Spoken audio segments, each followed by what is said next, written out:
Welcome once again. Today we are going to study the cultivation of mulberry. So the next topic in sericulture is the first one, that is selection of mulberry variety.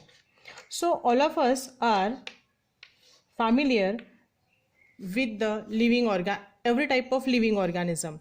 See, every living organism required the food material, or we also call this food material is necessary for microorganism, for plants as well as for animal. So the silk moth is also animal, and this silk moth requires the food material. In last lecture we studied that the silk moth which requires different type of the host plants. So these host plants, they provide food material to the silk moth larva, because when we study the life cycle of Bombyx mori in a detail, or in general when we study the life cycle of any silkworm, the larva which is act as a stage, and that is the only stage which is dependent on the food material. So the larvas are voracious feeder.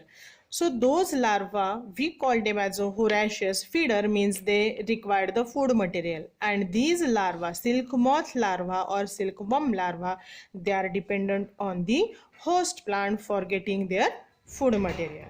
Okay, so this is the general discussion. Now if you just study the different types of host plant, we already studied in the different types of the species. So here we are going to study the selection of mulberry variety, because we are interested in the silk moth which is scientifically known as the Bombyx mori, and the common name of that silk moth is correct. The name of the Bombyx mori is the mulberry silkworm. So the name itself indicates that it feeds on the mulberry plant. So it is necessary to cultivate the it is necessary to cultivate the plants, means the host plant, for getting the food material. And when we are interested in cultivation of the host plant, the mulberry variety we have to choose the mulberry variety. So the first step is that the selection of a mulberry variety. Okay, if you just consider, there are 20 different types of the species of mulberry plant. Okay, but out of these 20 species, only 4 species are there in which we are interested. So out of 20 mulberry species in India, we are only interested in the 4 different types of the species. The scientific name of the mulberry plant is Morus alba. So when we start the first one, that is Morus alba. So Morus is the genus and alba is the species.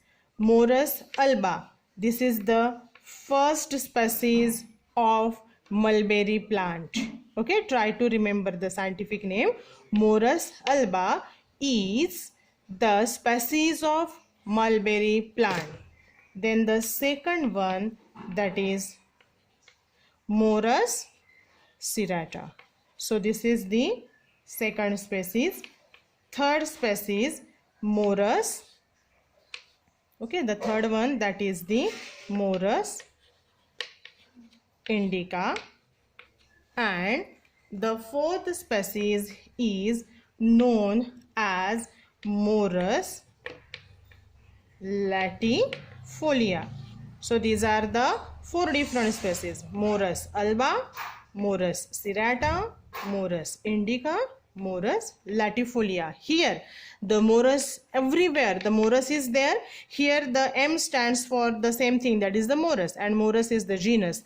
Alba, serrata, indica and latifora. These are the different species of Morus. So out of the 4 species, we are specifically interested again in Morus indica. Okay. But try to remember the 4 different types of mulberry species. The name of those species are Morus alba, Morus serrata, Morus indica, Morus latifolia. Okay, latifolia. Okay, now we are shifted towards the main species in which we are interested. So, these every type of species or the mulberry plant particularly grow both in the tropical region as well as the temperate climate. Okay, any species out of the 20 species, the species they are grow in a tropical as well as in the temperate climate. They require the rainfall for their proper growth and development, and the rainfall is 600 to 2600 millimeter. That is sufficient one for their proper growth. So try to remember that rainfall required for any type of mulberry variety is 600 to 2600 millimeter. Okay, now next one is that, see, if you just try to recall, the Morus indica is the species, and we already discussed that we are interested in study the Morus indica. So here we are writing Morus indica. So the Morus indica is the species. We are interested in that species only. There are many reasons. The first one, that it is quick growing. Okay, quick growing. See, as we know that the larvas are voracious feeder, they require large amount of feed material, and if this variety, that is Morus indica, it grows very quick, means what? It will provide the large amount of food material. Then the second main reason why we are interested in the Morus indica species, the second reason is that the hardiness. So the second one is hardiness, and the third one, they remain fresh throughout the year. Means throughout the year we get the leaves, because in our country the mulberry silk moth shows many generations in a year. In other words, we call it as the multi-voltine. So if it is multi-voltine, many generations are produced. So every generation possesses the larval stage. Okay, and every larva stage requires the food material, and that's why it is necessary that the plant remain green throughout the year. And since the same, that this character, that the leaves remain fresh, or we are saying that the plant remain fresh throughout the year, and since due to these 3 reasons, quick growing, hardiness, remain fresh throughout the year, we are interested in the species Morus indica. There are many different other species or varieties are also there, such as Convertu, S30, S54. Actually, these species S54, it is suitable for the states like Karnataka, Andhra Pradesh, Tamil Nadu, etc. because the environment which is required for S54 is available in those states, and since in Karnataka, Andhra Pradesh, Tamil Nadu, they are using the S54.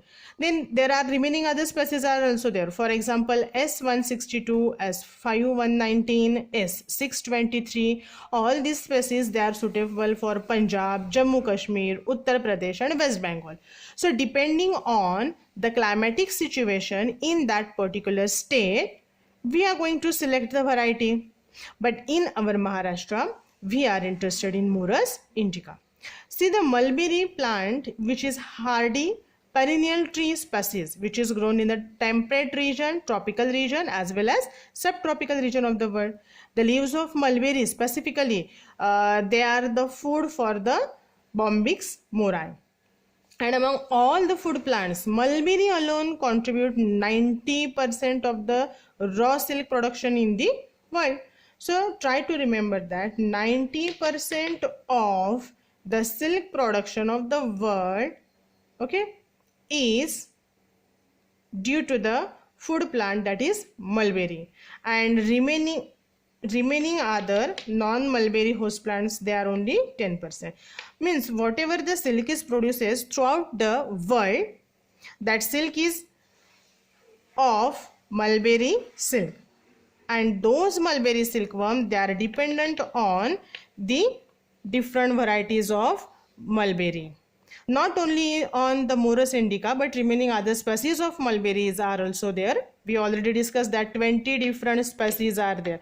So out of that, the suitable species which we have to cultivate for providing the food material to the silk moth. So 90% of the silk moth which are used to produce the silk, they are dependent on the mulberry variety. So we call them as the mulberry silk moth, and remaining only 10% are there, we call them as the non-mulberry one. For example, tasar, irai and muga, which are not dependent on the mulberry variety. Instead of the mulberry, they are dependent on the remaining other host plants.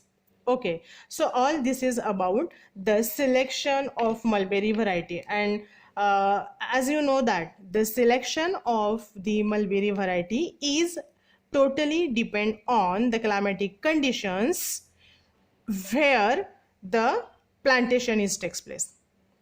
Okay, and according to the climatic situation, we are going to select the specific type of mulberry variety. Okay, all this is about the selection of mulberry variety, and in the next video we will study propagation and remaining other thing.